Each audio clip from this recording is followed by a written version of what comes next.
All right, so this is my very first gameplay with the largest build in NBA 2K25 history. I kid you not. So I'm letting it show you guys the introduction piece because I'm letting you see 0 points per game, 0 rebounds, 0 assists. This is the first game ever. There are no stats. There's no teammate grade to show you. I just want to show you guys that this is authentically the very first game with this build. Now, if you don't know what I'm talking about with the largest build in NBA 2K25, I made in my last 2K video this build right here, which is 7'3", nearly 300 pounds. I want him to be 300 pounds exactly, but I think the max weight was like 290. So he's 290 pounds at 7'3", right? Which obviously hinders my vertical, hinders my speed, so it makes him extremely slow. And oh, look at that snatch block. But yeah, it makes him extremely slow.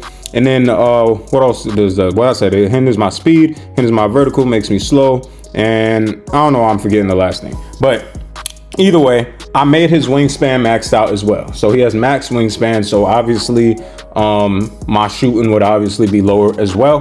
What I wanted to do with this build was to make something completely different.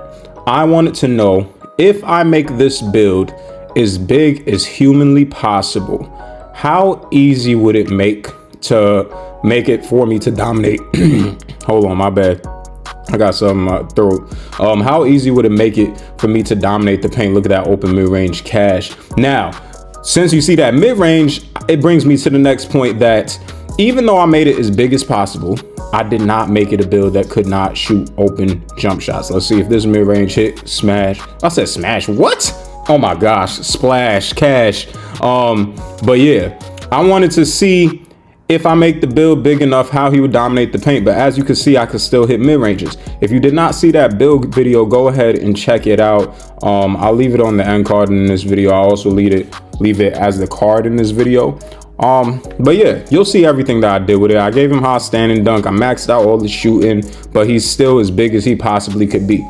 Now, one of the things that could be a problem with being as big as possible is, like I said, very low speed, very low vertical, right? But that's the challenge with this build. But I figured being the biggest person on the court at all times has to have some advantage. Now, I know I'm not the first person to make a 7'3" build, but I personally feel like even though I'm not the first person to make a 7'3" build, oh, look at that board snagging. What I'm gonna do with it, go up? Nah, you going past that? Nah, you going up.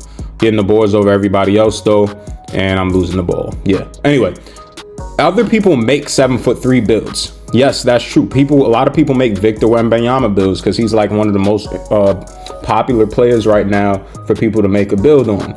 But most people, when you think of Victor Wembanyama, right, he is very skinny. So most people make a very skinny build.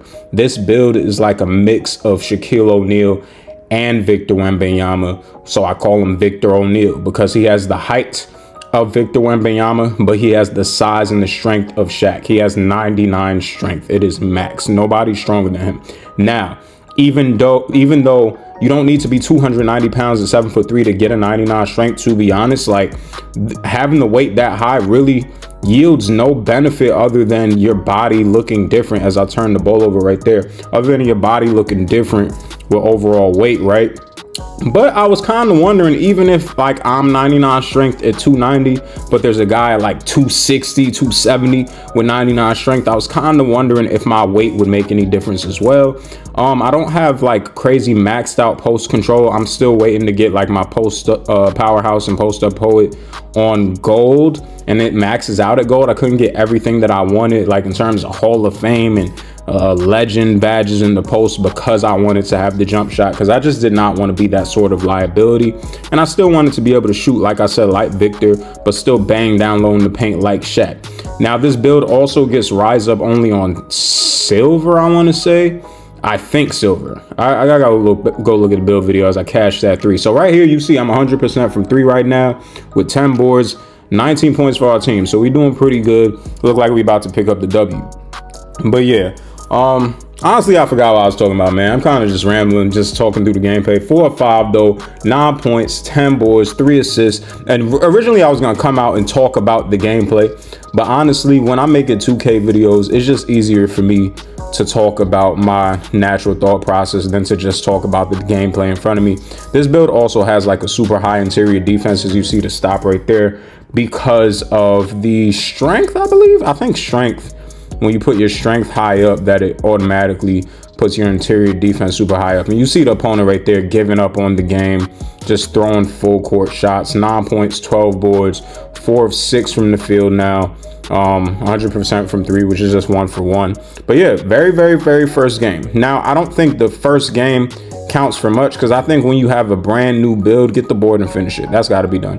When you have a brand new build, 2K puts you in the easiest games. But 11 points, 13 rebounds, 3 assists, and 2 blocks. That's the first game on the largest build in NBA 2K25. Like, comment, subscribe.